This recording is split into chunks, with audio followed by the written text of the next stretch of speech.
वाढत असत. पंक्ती, ताट, पाठ असं सगळं पाठ असत. आणि एका स्त्रीची नदी सुद्धा अशा मोठ्या मोठ्या असायच्या, दिसेल असायची. आणि वाढता वाढताना पुन्हा टाकल्या म्हणून नद काढून ठेवली आणि आपल्या मंगळसूत्रामध्ये अडकवली. स्वतः जेवण झाले आणि संध्याकाळच्या वेळेला नाक पुसता पुसता हाताला सोसू झाले, नद कुठे गेली. आता शोधाशोध सुरू झाली. डाव्यामध्ये हातामध्ये मोबाईला ठेवलेला आता शोधाशोध सुरू झाले, पण नद कुठे गेली.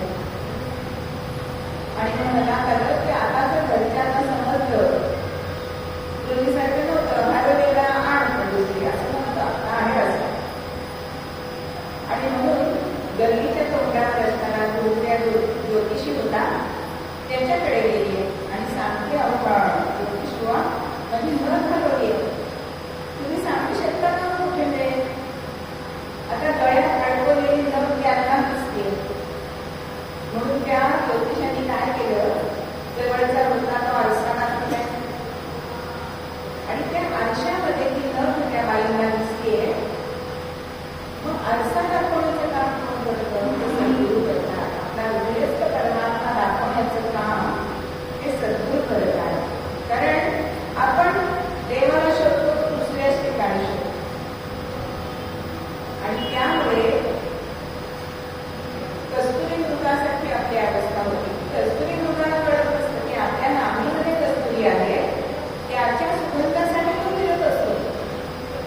पण प्रकाशी जागा कलाशी असे सद्गुरू असतात, ते आपल्याला नित्य वस्तू दाखवत असतात. मग अशी ही नित्य वस्तू दाखवल्यानंतर तुझ्या चरणामध्ये नामदेव महाराज म्हणतात की कैसे हो उतराई कवल्यापुढे जन्म नाही येणे ऐसे, की माझ्या सद्गुरूंचं उत्तर आले कोण कसं फेडू. कारण या जन्म मरणाच्या देव्यातून मला त्यांनी सोडवलं. मग कसं सोडवलं तर माझे सुख मज दान झाले गोळा, इथेही प्रेम कळा ज्ञान मुद्रा. आपलं सुख आपल्याला माझ्या ब्रह्मचक्षुनी इतर सगळं दिसतं, पण अंतर्चक्षुनी दिसतं का परमात्मा आपल्याला. मग तो परमात्मा सद्गुरू आपल्याला दाखवतात. कशी दाखवतात, ज्ञानमुद्रा. आपल्या मनावरती ते ज्ञानमुद्रा छापतात. बघा, एखाद्या नुसत्या कोऱ्या कागदाला काही किंमत असते का, पण त्याच्यावर अधिकारी व्यक्तीचा जर कसा उमटवला गेला की त्या कागदाला जसं महत्व प्राप्त होतं, तसे हे सद्गुरू आहे. आपल्याला आत्मज्ञान देणारे असे हे सद्गुरू आहे. माझे सुख मज डोळ्यांचा डोळा उघडीला देणे, देवविले देणे आनंदाने. डोळ्यांचा डोळा जसं आपण काय बघितलं परवा, ज्येष्ठांना ज्येष्ठ तो ज्येष्ठराज, देवांचा महादेव तो महादेव, देवांचा देव. तसं डोळ्यांचा डोळा म्हणजेच आपले अंतःचक्षु, ते माझे त्यांनी उघडले. आणि काय केलंय हो, लेणं म्हणजे अलंकार.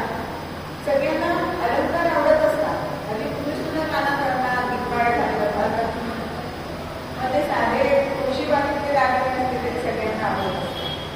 पण सद्गुरू असे दागिने आपल्याला घालत नाही. तर सद्गुरू आपल्याला कुठला दागिना घालतात, तर शाश्वत आनंदाचा दागिना सद्गुरू आपल्याला घालतात, की देव विले देणे आनंदाचे.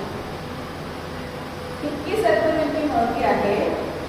मग म्हणून आपल्याला जीवनामध्ये आल्यानंतर सद्गुरू करायला लागतो. सद्गुरू जन्म निर्फळ,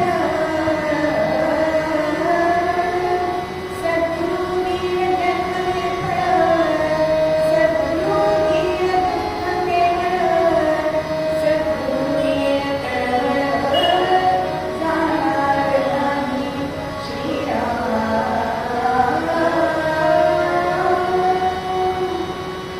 जन्माला आल्यानंतर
कुठलीही गोष्ट आपल्या पंचविषयांकडे आपलं मन सतत मारत असतं आणि त्यासाठी इंद्रिय दमन हे महत्वाचं सांगितलेलं आहे. आणि ते कसं करायचं, इंद्रियांवर ताबा कसा ठेवायचा हे आपल्याला सद्गुरू सांगत असतात. सकल अविद्याचे जे आपल्यामध्ये मत्सर, काम, क्रोध हे सगळे ते असतात ना, त्यांना चेतून टाकणं किंवा आपल्या बाजून नाम करणं हे जे करतात ते खरे सद्गुरू असतात. आज आपण गुरु अनेक वेळ करतो, पण ते अनेक गुरु गुरुच असतात. पूर्वीच्या काळी बघा, संपूर्ण शिक्षण झाल्यानंतर गुरुदक्षिणा देत असत की 12-14 वर्षांनी. आज काय मुलाला घेऊन गेलं ते आधी 1 लाख रुपये डोनेशन करा आणि बाकी शाळेत किती असते ती वेगळीच असते. बरोबर आपल्या गुरु परंपरेप्रमाणे उलट झालेलं आहे आज शिक्षण पद्धती. कारण हे गुरुचं महत्व इतकं सांगितलंय म्हणून आपण दररोज श्लोक म्हणतो. गुरु ब्रह्मा विष्णू गुरुदेवो महेश्वरः गुरु साक्षात् परब्रह्म तस्मै श्री गुरवे नमः. सद्गुरुनाथ महाराज की जय. अहो, ब्रह्मा विष्णू महेश यांची तिघांची 3 कार्य आहेत: उत्पत्ती, स्थिती आणि लय. ही तिन्ही कार्य सद्गुरू करत असतात म्हणून त्यांना परब्रह्म असं म्हटलं जातं. मग या सद्गुरूंचा दृष्टांत देताना शिवाशिष्टार असं म्हणतात. गंगापावनं शशिकामं दैन्यं कल्पतरुस्तवान् पापं तापं दैन्यं नन्ति संतो महाशयाः. भगवान गोपाल कृष्ण महाराज की जय. गंगा नदी ही पापहरण करते, पण कित्येकांना असं वाटतं की आता आपण गंगा स्नान केलं म्हणजे दुसरी पापं करायला मोकळे. चंद्र असतो तो ताप नाहीसा करतो आपल्या शरीराला. म्हणून दुपारचं फिरायला जायला त्याची रात्री फिरायला जातात की नाही, इतका उन्हाळ्यात आम्हाला सकाळच वाटतं उन्हाळ्यात. पण शशी हा चंद्र हा ताप नाहीसा करणार आहे आणि कल्पतरू काय नाहीसा करतो, तो दैन्य नाहीसा करतो. पूर्वीच्या काळची कथा, तेव्हा दळणवळणाची साधनं नव्हती. तेव्हा एक हरिदास म्हणजे कीर्तनकार या गावातून त्या गावाला निघाले होते आपल्या एका लट्टूवरती. आणि मुद्दा दुपारची वेळ झाली. आता सूर्य माथ्यावर आला असं वाटतं की एका झाडाखाली विश्रांती घ्यावी. जवळच छोट्या सुरवाला आपल्या लट्टूला बांधलाय आणि झाडाखाली करण्याने वारा देत बसले. आता मनात आलंय की एवढं रणरण होत नाही, इथे जर आपल्याला कोणी शीतल पाणी मिळालं तर काय करावं. आणि आम्ही इच्छा करता तिथे वाड्यापाशी कसं पाणी राहिलं आहे. पाणी दिसता क्षणी यांनी आपली तृष्णा भागवली. आता पाणी पिऊन झालंय, आता भुकेची आठवण झाली. मग त्यांच्या मनात असं येतं की पंचपक्वान्नाचं ताट जर आता आपल्याला पुढे झालं तर काय पाहावं. झाल्यावर इच्छा करतात पंचपक्वान्नाचं ताट पुढे आलं. आपला हात जगन्नाथ म्हणून सगळं संपून टाकलेलं आहे. आता जेवण झाल्या, पोट भरल्यानंतर सुस्ती आली आहे. आणि सुस्ती आल्यानंतर मनात विचार आहे की इथे जर झोपायची चांगली सोय झाली तर तुमच्या गावाला जायला जरा विश्रांती घेऊन पुढे जाऊ असं म्हणता क्षणी मला इथे चक्कर पडत तिथे आलाय. आता ते बघताच त्याच्यावर पडून घेतात का, पण आता मनात विचार केलाय की आपण आतापर्यंत जे जे काही मागतोय ते सगळं पूर्ण होतोय, इथे भूमिक करतोय ना असं म्हटल्यानंतर आपण गुरु पुढे उभे राहिले. आणि मग पळता गुरी सोडी झाली आहे म्हणजे डोकराचा पितांबर झालाय. म्हणजे सद्गुरू कसे असतात किंवा संत कसे असतात तर पाप घालवण्याचे काम गंगा जरी करत असते तरी सद्गुरू आपल्या मनामध्ये पाप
पण सेवा करताना त्याच्यात सेवक भाव असायला पाहिजे.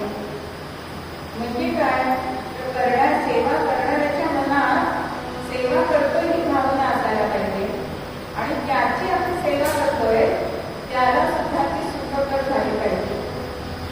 तर कसं होतं, दोन विद्यार्थी असतात आणि सेवा वाटून घेतात. एक जण ठरवलं मी गुरुजींचं उजवं अंग चेपीन आणि एक डावं अंग चेपीन. आता काही दिवसांनी उजवं अंग चेपणारा मुलगा त्याला घरी अडचण आली म्हणून गेला. त्या दिवशी सद्गुरू म्हणतात की अरे आज तो नाहीये तर माझं उजवं अंग पण तू चेपून दे. पण ते त्याचं आहे ना, म्हणून नको असताना ती सेवा करायला लागली आणि मग चिंतेत काढ अशी सेवा करू. अशी सेवा सद्गुरूंना आवडत नाही. मग सेवा कशी करायची तर विश्वास हे सद्गुरू आपल्याला सांगतात त्याच्यावरती विश्वास आपण ठेवला पाहिजे. जेव्हा म्हणजे चैतन्य महाराज गुरु शोधार्थ बाहेर पडलेले आणि येडे गावी त्यांना तुला माहितीचं तेव्हा भेट झाली, तेव्हा 9 महिने महाराजांनी अशी एक सेवा केली. आणि त्या सेवेच्या परीक्षेमध्ये नीट उतरले तर आधी नीटची परीक्षा असते पण ती कशी देतात, पैसे भरून पास होतात. पण या सद्गुरूंची परीक्षा अशी नसते. आणि तुकाबाईंनी सांगितले की बाळ या समोर दिसताना झाड याची सगळी पानं तोडून टाक. विश्वास होतो वाक्य. महाराजांनी एकही मनामध्ये विकल्प येऊ न देता ती पानं सगळी तोडली. आता पान तोडलं की झाडाच्या ह्याच्यातून चीक येतो. तुकाबाई म्हणतात अरे ते झाड रडतंय, पानं लावून टाक. आता आपण पानं कशी चिकटणार असा विचार आपल्या मनात आला असता, पण महाराजांच्या मनात तो विचार आला नाही. सद्गुरूंनी सांगितले म्हणजे ती चिकट केलं आणि एक एक पान त्या त्या जागी लावलंय आणि खरंच ते पान चिकट. आणि अंतिम परीक्षा त्यांची घेतली ती म्हणजे समोर 3-4 मुलं खेळत होती आणि गणूला सांगितले की गणू मोठा खड्डा कर आणि त्या मुलांना तिथे उडून टाक आणि माती ढकलून त्याच्यावरती ध्यान धारणा जप करायला बस. अहो संध्याकाळमध्ये मुलं रात्र झाली, मुलीला झाली तरी मुलं घरी आली नाही म्हणून मित्रांकडे एकमेकांच्याकडे चौकशी करतायत आणि सगळे त्या मुलांना पालक कुठे गेली असती त्याची शोधाशोध करताना त्या स्थानी आले. आणि तुला माहिती विचारताय की आमची मुलं इथे खेळत होती का कुठे दिसत नाहीये. तुला माहिती काय सांगितलं तो मुलगा बसलाय ना त्यांनी त्यांना आतमध्ये काढून टाकले आणि तो त्याच्यावरती ध्यान धारणा करतो. आपण तेवढं ऐकलं मात्र आणि ते पालक त्यांना तारण करायला लागले, मात द्यायला लागले. पण विश्वास महाराजांनी गुण एकत्रित केलं नाही. शेवटी तुकाई महाराज तिथे उभे आणि म्हणताय मारता का काय करा. आणि मग तुमची मुलं इथे कळून बघा, तुमची मुलं सुखरूप आहेत असं सांगितलं. इतके अधिकाराचे गुरु असतात, सद्गुरू असतात. आणि म्हणून अशा मुलांसाठी आपण सेवा भाग करायचे. कल्याण स्वामींनी सुद्धा अशीच सद्गुरूंची समर्थांची सेवा केली. हे कल्याणासाठी असं म्हटल्यानंतर अमुक मी घेतले मला लागेल का, माझा जीव जाईल का हे विचार त्यांच्या मनात आले नाही. अशा आपल्या भारत मातेमध्ये अनेक गुरु शिष्यांच्या जोड्या होऊन गेलेल्या आहेत. विवेकानंद आणि रामकृष्ण परमहंस आणि विवेकानंद किंवा समर्थ आणि शिवराय, सांतपणी आणि श्रीकृष्ण, वशिष्ठ विश्वामित्र आणि राम, अशा अनेक जोड्या आपल्याकडे आदर्श मानाव्या असं आपल्याकडे झालेल्या आहेत. मग असा जर एखाद्याला प्रश्न पडला की दोन्ही समोर उभे आहेत, गुरु गोविंद दोनोकडे, गुरु गोविंद दोनोकडे, कामे रामो पाय, बन गोविंद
तर शब्दांचं भांडार कमी नाहीये, पण आधी म्हणजे कळायला लागल्यापासून आणि व्याधी व्हायच्या आधी मग आपण सेवा नाही करू शकत. म्हणून घरात ते पाय आधी आधी असं सांगितलं. या सद्गुरूंना अनेकांनी अनेक उपमा दिलेल्या दिसतात की लोक परिसारखी साने उपमा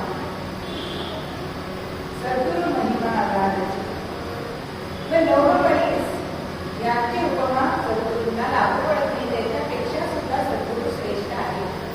मग कसे तर परीस लोखंडाला लागल्यानंतर त्याचं सोनं होतं, पण तो परिसत्व देऊ शकतो का लोखंडाला? तयार झालेलं सोनं दुसऱ्या लोखंडाला सोनं करू शकत नाही. पण सद्गुरू कसे असतात? आपणासारखे तरी तात्काळ. पेशवे काही एक अशी कथा घडलेली आहे की एक स्पर्धा चालू असते आणि दोन गणपती स्पर्धी तुल्यबळ असतात. न्यायाधीशांना असं वाटतं की कोणाला प्रथम पारितोषिक द्यावं, म्हणून एकेकाला बोलवतात. एकमेकांमध्ये त्यांनी प्रश्न विचारले आणि पहिले ते विचारलं त्याचा तो प्रतिस्पर्धी होता. त्याला विचारलं तेव्हा तो सांगतो की समोर माझ्यासमोर तो उभा आहे ना स्पर्धेसाठी, तो माझा शिष्य आहे. मी त्याला माझे सगळं ज्ञान दिलेलं आहे आणि आता समोरच्या प्रतिस्पर्ध्याला म्हणजे शिष्याला त्या न्यायाधीशांनी बोलवले आहे आणि सगळे प्रश्न विचारून झाल्यानंतर तुमच्यासारखा कोणी तुम्ही तयार केलं का? तो म्हणाला नाही. म्हणून बक्षीस मिळालं ते गुरूंना मिळालं. म्हणजेच आपणासारखे तरी तात्काळ आपल्यासारखा दुसरा शिष्य तयार करणं हे सद्गुरू काम करत असतात. बघा अनेक म्हणजे आता वेणा स्वामींना सुद्धा समर्थांनी का निर्णय द्यायला सांगितलं? कारण समर्थांना वाटत होतं की माझ्या छायेतील झाडांनी की एखादं झाड जसं मोठ्या झाडाच्या खाली तुरटलं जातं तसं हिचं तेज पडणार नाही, म्हणून वेणा स्वामींना निर्णयला पाठवलं. कल्याण स्वामींना सुद्धा डोंगावला पाठवलं केवढ्यासाठी? म्हणजेच माझा शिष्य जो आहे तो माझ्यापेक्षा श्रेष्ठ झाला पाहिजे अशी ज्याची इच्छा असते तो खरा सद्गुरू. मग असे हे सद्गुरू जसे लोह परिसर त्यांना उपमा देता येत नाही तशी त्यांना सूर्याची सुद्धा उपमा कमीच पडते. कारण काय? तो सूर्य हा तेजस्वी असतो, तो ज्ञानकार दूर करतो, पण तो जरी ज्ञानासारखा तेजस्वी असला तरी सुद्धा त्याच्यामध्ये दाहकता आहे. पण सद्गुरूंमध्ये आहे तो दाहकता. ते सूर्यासारखे ज्ञानी आहेत, तेजस्वी आहेत, पण दाहकता त्यांच्यामध्ये नाही. समुद्राची उपमा त्यांना देऊ पण शकत नाही. जसा समुद्र अथांग आहे तसं त्यांचं ज्ञान सुद्धा अथांग आहे. पण समुद्र जसा त्याच्यामध्ये क्षारता आहे, पण सद्गुरूंमध्ये क्षारता आहे का? कडूपणा असतो का? खारटपणा असतो का? आजही आपण सद्गुरूंजवळ गेलो की मधुर वाक्याने बोलतात की आपल्याशी.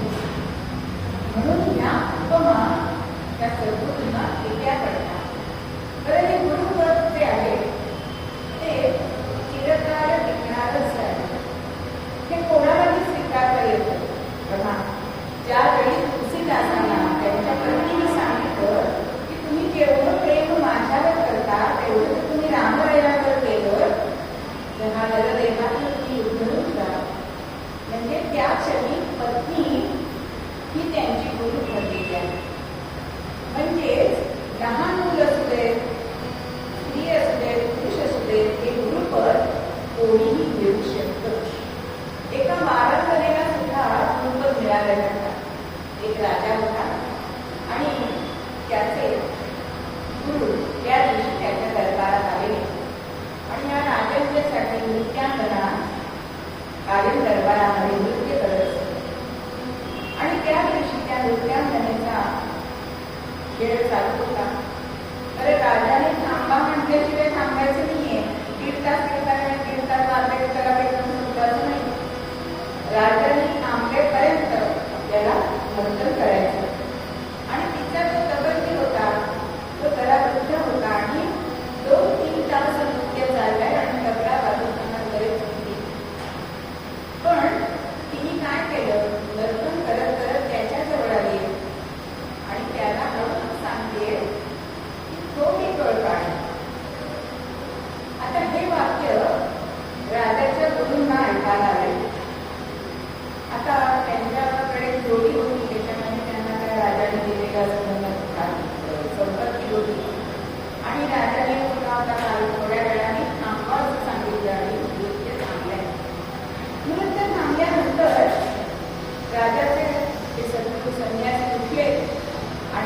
डोळी जमिनीच्या पायावर टाकेल. आता ह्या मुलीचा काही बोध दरबारातल्या मुलांना होईल, माणसांना होईल ना.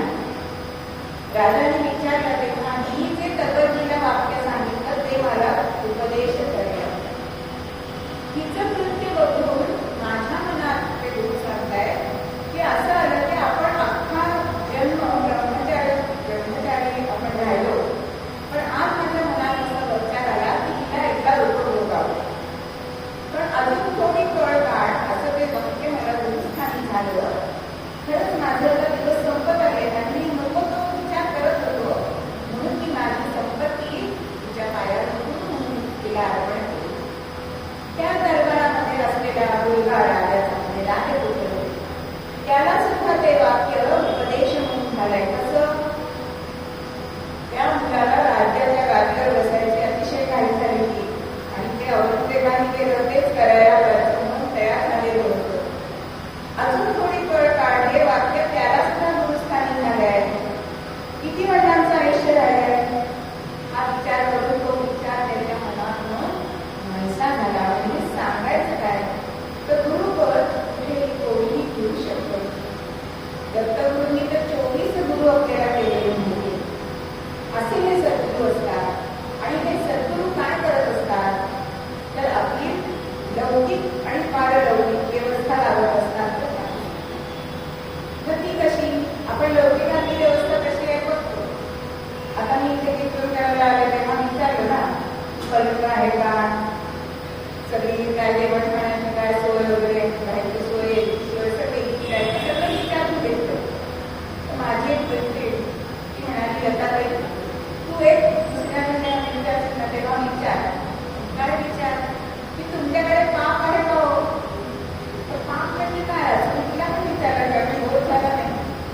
म्हणजे पाश्चात्य पद्धत म्हणजे कमोड हा सगळ्यांना हवायला हवा. म्हणजे आपण अधिकातली लौकिकातली सोय बघत असतो, पण पारलौकिकातली आपण सोय बघतो का हो नाही बघतो. हे पारलौकिकाची सोय सद्गुरू बघत असतात. म्हणून शेवटच्या चरणामध्ये आपल्याला लहान महाराज हे सांगतात की नामामुळे ती दारी सोय न विसंगवता सद्गुरूचे. नीती म्हणजे योग्य तऱ्हेने सद्गुरू आपली सोय बघत असतात. कशी बघत असतात माझा अनुभव सांगते की त्यावेळी माझी गोंदवल्यामध्ये कीर्तन होती, दशहरामध्ये होती आणि 10 दिवस मी सगळं नदीचं महात्म्य आणि त्या काळचे संत असे लावले आणि पुढे 4 दिवस कीर्तन होती. त्या विशेषप्रमाणे लावायचं ठरलं. मग 1 दिवस नाशिक आणि 1 दिवस जिल्हा झाल्या आणि 1 दिवस शिवरात्र विजयाचा दिवस लावला आणि 1 दिवस आली संभाजींची जयंती. आता संभाजींची मी ज्याला पाकिस्तानच्या अवसेवर त्यांनी कीर्तन केलंय, पण ते त्यांनी धर्मवीर कसे झाले हे केले, जन्माचं केलंय. म्हणून मी आपल्या युट्यूबवरती वगैरे बघत होते काय आता मला सांगितले पाहिजे. आणि आदल्या रात्री काही मला झोप येईना. 11:30 12 वाजले. म्हटलं महाराज रात्री झोप येत नाही आणि म्हणून शेवटी म्हटलं आता आपण झोपायचं नाही, आता आपण अभ्यास करायचा आणि काय असेल ते असं कधी लागेल तेव्हा लागेल झोप. आणि 2-4 गाणी मला सुचली संभाजीराजांच्या चरित्रावर आणि मी झोपले. आणि दुसऱ्या दिवशी असं झालं की नेटच नाही. 3 वाजता नेट आलं. मग मी कसं बघितलं असं सांगा बरं. म्हणजे ती काळजी महाराजांना होती म्हणून त्यांनी मला रात्री जागा ठेवून ते सगळा अभ्यास करून घेतला. पण तेव्हा मला तेव्हा कळत नव्हतं ना. म्हणजे माझी लौकिकातली सोय त्यांनी काय बोलेल ती सोय महाराजांनी केली. अशी ही गुरुत्व पूजन म्हणजे ध्येयाचं पूजन असतं, सत्याचं पूजन असतं. आणि त्यांना गुरु नाही करता येईल.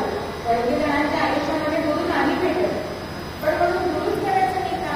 गुरुंनी केलेलं या संतांनी केलेलं तर वाङ्मय आहे, म्हणजे ज्ञानेश्वरी आहे, दासबोध आहे, तुकाराम गाथा आहे, असं जे आहे. किंवा गीता सुद्धा भगवंताला जगद्गुरु म्हणतात की मग गीतेमध्ये जो तुम्हाला उपदेश भगवंतांनी केला आहे तो उपदेश तुम्ही अंगीकारला, आचरणात आणला तर सद्गुरूंचं ऐकण्यासारखंच आहे.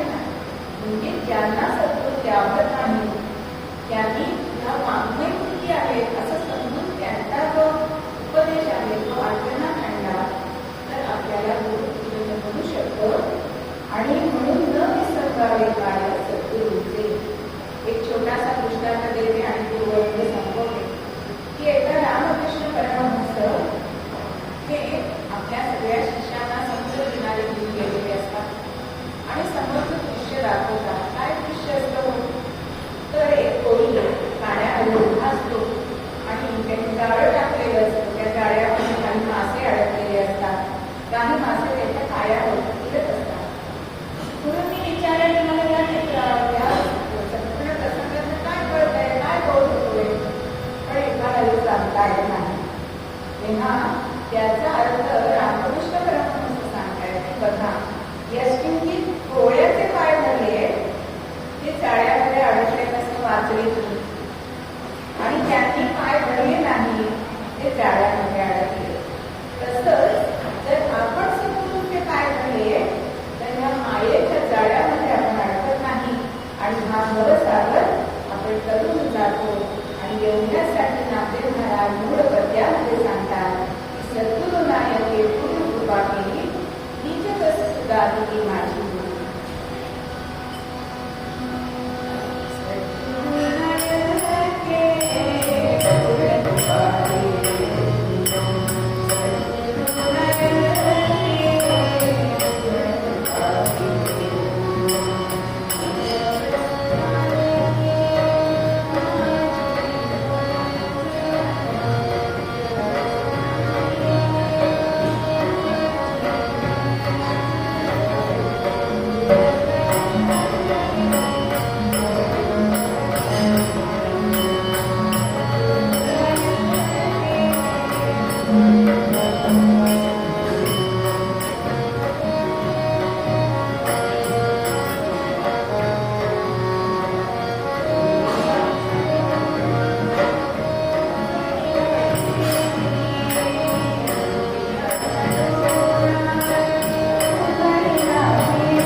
यारे नाचू के मानवे राम नाम तेरा जपे राम नाम तेरा चले चले चले राम नाम दिया चले नाम दिया चले नाम दिया चले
आणि भगवंतांनी तो प्रसाद तो नैवेद्य दक्षिण केलाय आणि सांगितलंय कोणालाही सांगा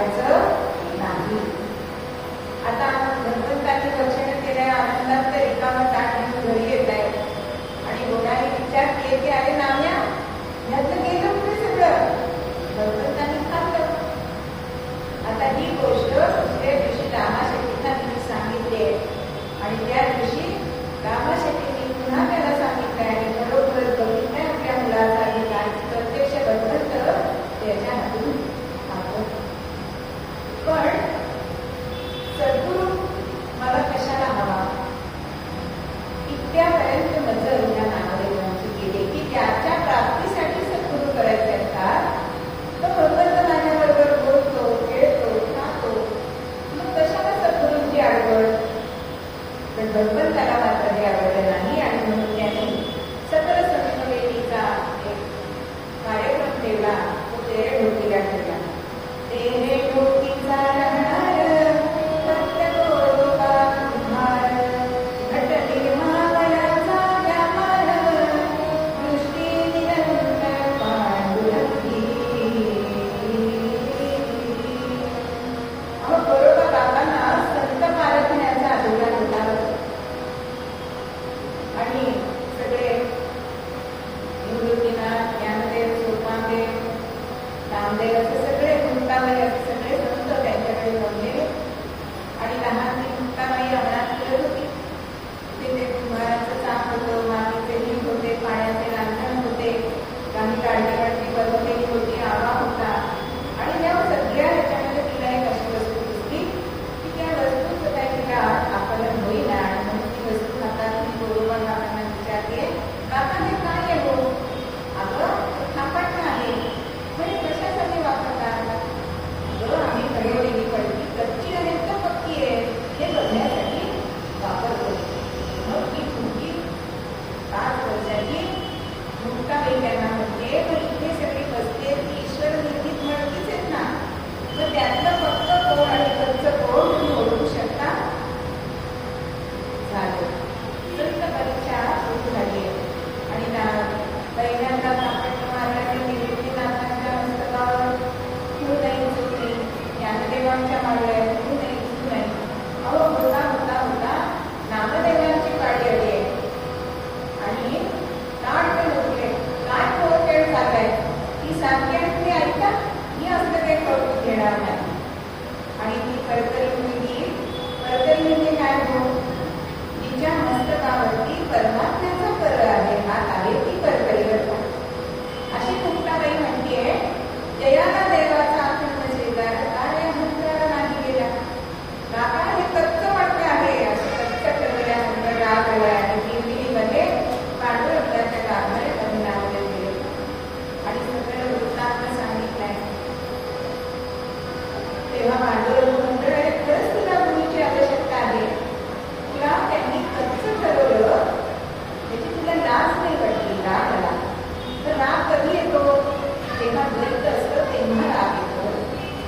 त्यामुळे तुला सद्गुरू करायला पाहिजे.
की अरे तू भक्तीची साखर बनवलीस, तुला त्याच्यामध्ये फक्त अद्वैताचं दूध घालायचं आहे आणि अशी ही ग्रंथरसाची खीर कोण तुला पाजणार आहे, तर ते सद्गुरू पाजणार आहे. आणि म्हणून परत पांडुरंग सांगतोय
आणि नामदेव महाराजांचं इतकं भाग्य की सद्गुरू शोध करावा लागला नाहीये. पांडुरंगाने त्यांचं नाव ठिकाणं सांगितलंय की अवघ्या नावाचा इथे विसोबा केसर नावाचे तिथे गुरु आहे, त्यांना शरण जा.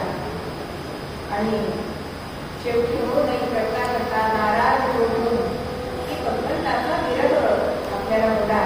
परंतु पांडुरंग सांगतोय म्हणून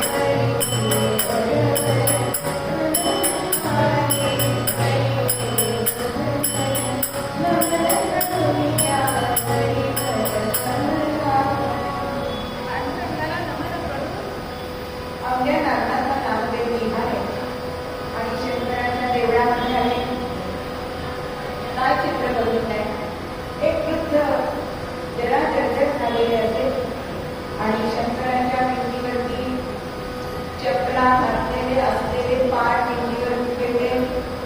पूर्वीच्या चपला म्हणजे चांबड्याच्या बांधून घेतलेल्या असायच्या.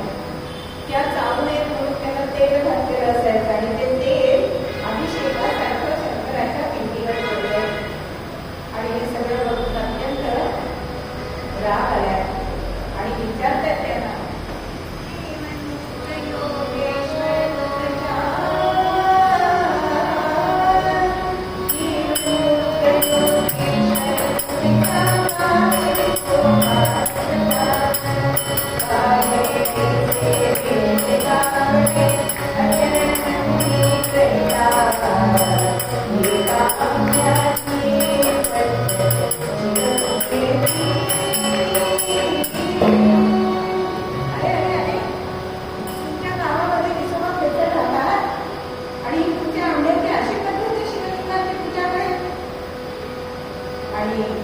क्षीण आवाजामध्ये ते वृद्ध बोलत आहेत की अरे दगड कुठला लिंग कुठलं हा देहादेवी काढत नाही.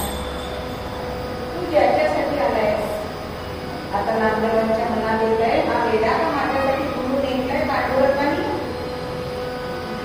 आणि क्षीण आवाजामध्ये ते वृद्ध म्हणताय की अरे माझे पाय मला बोलत नाही तर तू जिथे पिंडी नसेल शिवलिंग नसेल तिथे उचलून ठेवतोस ना.